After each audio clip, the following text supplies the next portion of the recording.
राष्ट्रीय जनता दल के पूर्व विधायक ने ब्राह्मणों को लेकर एक विवादित बयान दिया है। उन्होंने कहा है कि ब्राह्मण मूल रूप से भारत के नहीं हैं। सभी ब्राह्मण रूस से भागकर भारत आए हैं। आरजेडी की राष्ट्रीय सचिव और पूर्व विधायक यदुवंश कुमार यादव ने शनिवार को सुपौल में पार्टी कार्यकर्ताओं की बैठक को संबोधित करते हुए दावा किया कि ब्राह्मण मूल रूप से रूस और अन्य यूरोपीय देशों के निवासी हैं और भारत आकर बस गए हैं। उन्होंने ये भी कहा कि यादव समाज मूल रूप से भारत का है। डीएनए जांच से पता चला है कि कोई भी ब्राह्मण इस देश का नहीं है और वो रूस और अन्य यूरोपीय देशों से यहाँ आकर बस गए हैं।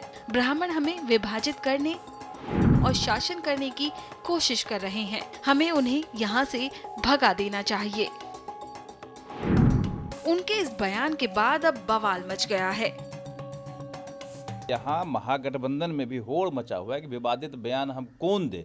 इन लोगों को अब कोई पूछता नहीं है, पूरा जमीन खिसक गया है, कलेजा फट रहा है। लगता है कि आने वाले दिन में सरकार चली जाएगी तो अनाप शनाप जाति से जाति को तोड़ने का, लड़ाने का ये सब प्रयास चल रहा है। और मुझे लगता है कि उसका मानसिक स्थिति ठीक नहीं है, मानसिक स्थिति बिगड़ गई है, इसलिए अनाप शनाप बयान दे रहे हैं। ब्राह्मण सब जानते हैं कि ब्राह्मण सबसे उच्च जाति के स्थान पर लोग मानते हैं देश में, संस्कार देने का काम करते हैं, पूजा पाठ कराते हैं। हम लोग उनकी एक तरह से भगवान के दूसरे रूप में ब्राह्मण को लोग पंडित को मानते हैं, पूजा करते हैं। और ऐसे में उन पर आरोप लगाना, किसी तरह का बात करना, ये काफ़ी दुखद है। और मुझे लगता है कि वही मानसिक स्थिति बिगड़ी हुई है, जनाधार खिसक रहा है, इसलिए अनाप शनाप बयान दे रहे हैं। अधूरा ज्ञान किसी को भी नहीं बांटना चाहिए। हमारी पार्टी, हमारे नेता डिप्टी सीएम श्री तेजस्वी यादव जी ने कई मौक़ों पर कहा है कि हम सभी जात, सभी धर्म का सम्मान करते हैं। यही उनकी यूएसपी है। ए टू जेड समाज के सभी जात का समर्थन राष्ट्रीय जनता दल को, हमारी पार्टी को मिलता है। इसलिए सबसे बड़े दल के रूप में राष्ट्रीय जनता दल है बिहार में। अब कोई अगर कुछ भी व्यक्तिगत बयान दे रहा है और द्वेष फैला रहा है तो ये उचित नहीं है, ये पार्टी का लाइन नहीं है। उनको पूरी तरह से संविधान का ज्ञान रख लेना चाहिए, क्योंकि संविधान में बाबा साहेब अम्बेडकर ने सभी लोगों के सम्मान की बात की है। हम ठीक है, जो हमारे विकास के रास्ते में हमारे पीछे छूट गए, हमारे दलित भाई हैं, महादलित भाई हैं, पिछड़े हैं, अति पिछड़े हैं, हम उनका सम्मान करते हैं, उनको मुख्य धारा में ला रहे हैं। यही सामाजिक न्याय है। आदरणीय लालू प्रसाद जी ने सब दिन गरीबों के हित की बात की है। लेकिन कोई अगर इस तरह से किसी जाति विशेष पर टिप्पणी करता है तो ये बेवजह का समाज में क्लेश और आपस में मतभेद होता है। इससे परहेज करना चाहिए, इससे बचना चाहिए। अब हम सब जात का हमारे पार्टी, हमारे नेता सम्मान करते हैं। देखिए, राष्ट्रीय जनता दल एक ऐसा राजनीतिक संगठन है जो कि समाज को तोड़ो, देश को तोड़ो, फूट डालो और शासन करो की नीति पे चलता है।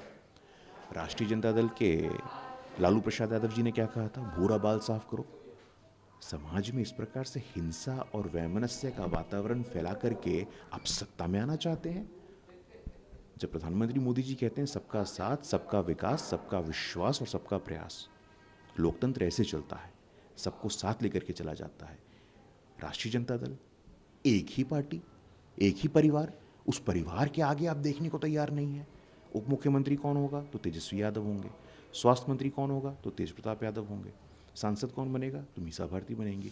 एक परिवार के आगे जो लोग जाने को तैयार नहीं हैं, अपने सत्ता के लालच में, सत्ता के लोभ में, सत्ता के मोह में जो चूर चूर हो गए हैं, अहंकार से भरे हुए हैं, ये निश्चित रूप से ऐसे लोगों के बोल हो सकते हैं। देखिए, किसी भी जात, किसी भी कास्ट के खिलाफ हमारा संविधान रोकता है इस तरह की बात करने से। और धर्म के आधार पे, जात के आधार पे, कास्ट के आधार पे, कलर के आधार पे अगर कोई बात होती है तो वो सही नहीं है। कौन यहाँ का मूल निवासी है, कौन मूल निवासी नहीं है, ये बहस का इशू नहीं है। आज के दिन बहस का इशू ये है कि कौन लोग देश के लोगों के हित में काम कर रहे हैं, कौन लोग उनके अहित में काम कर रहे हैं। हमको फोकस इस बात पे करना चाहिए कि हमारा जो संविधान पूरे देश को इक्वल मानता है, जस्टिस की बात करता है, इक्वल अपॉर्चुनिटी की बात करता है, इसमें कौन बाधक बन रहा है? मेरे ख्याल से इसको अगर भारतीय जनता पार्टी की नीतियों पे फोकस करके बात किया जाए और कि बीजेपी ने देश में कास्टवार, रेसिस्ट वार और कम्युनल वार शुरू किया तो ज़्यादा बेहतर है, बजाय कि हम किसी एक ख़ास कम्युनिटी ब्राह्मणों के ख़िलाफ़ बोले, ऊंची जात के ख़िलाफ़ बोले, बैकवर्ड के ख़िलाफ़ बोले या दलितों के ख़िलाफ़ बोले। आज ये इशू नहीं है ये तय करने का कि मूल निवासी कौन है।